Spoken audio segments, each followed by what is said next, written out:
৩৯ second. এই অল্প সময়ের ব্যবধানেই বদলে গেছে হাজারো মানুষের জীবন। একের পর এক দুটি শক্তিশালী ভূমিকম্পে লণ্ডভণ্ড হয়ে গেছে দক্ষিণ আমেরিকার দেশ ভেনেজুয়েলা। ধ্বংসস্তূপের নিচে এখনো আটকে রয়েছেন বহু মানুষ, আর প্রতিটি মুহূর্ত বাড়িয়ে দিচ্ছে স্বজন হারানোর আশঙ্কা। বুধবার দেশটির রাজধানী কারাকাসের কাছাকাছি এলাকায় প্রথমে ৭.২ মাত্রার শক্তিশালী ভূমিকম্প আঘাত হানে। এর মাত্র ৩৯ সেকেন্ড পরই আরও শক্তিশালী ৭.৫ মাত্রার দ্বিতীয় ভূমিকম্প অনুভূত হয়। এরপর থেকে দেশ জুড়ে ২০টিরও বেশি আফটার শক রেকর্ড করা হয়েছে। ভেনেজুয়েলার ভারপ্রাপ্ত প্রেসিডেন্ট ডেলসি রদ্রিগেজ বৃহস্পতিবার এক বিবৃতিতে জানিয়েছেন, এখন পর্যন্ত অন্তত ৩২ জন নিহত এবং ৭০০ জনের বেশি আহত হয়েছেন। তবে উদ্ধার কাজ চলমান থাকায় হতাহতের সংখ্যা আরও বাড়তে পারে বলে আশঙ্কা করা হচ্ছে। সবচেয়ে বেশি ক্ষতিগ্রস্ত হয়েছে উত্তরাঞ্চলের উপকূলীয় এলাকা।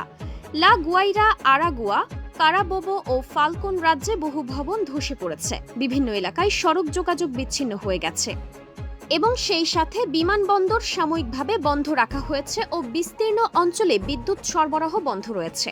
দেশটির জরুরি সেবা বিভাগ, সেনা বিভাগ ও স্বেচ্ছাসেবকরা ধ্বংসস্তূপ সরিয়ে আটকে পড়াদের উদ্ধারের কাজ করছেন। উদ্ধারকারীরা জানিয়েছেন, এখনও অনেক মানুষ নিখোঁজ রয়েছেন। এদিকে মার্কিন ভূতাত্ত্বিক জরিপ সংস্থার পূর্বাভাস নতুন উদ্বেগ তৈরি করেছে। সংস্থাটির মতে পরিস্থিতি আরও ভয়াবহ রূপ নিতে পারে এবং হতাহতের সংখ্যা উল্লেখযোগ্যভাবে বাড়ার আশঙ্কা রয়েছে। ভূমিকম্পের পর আতঙ্কে হাজার হাজার মানুষ খোলা আকাশের নিচে রাত কাটাচ্ছেন।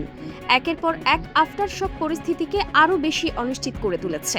এখন পুরো বিশ্বের নজর শুধু ভেনেজুয়েলার উদ্ধার অভিযানের দিকে, যেখানে প্রতিটি মিনিটই একটি জীবনের জন্য গুরুত্বপূর্ণ হয়ে উঠেছে।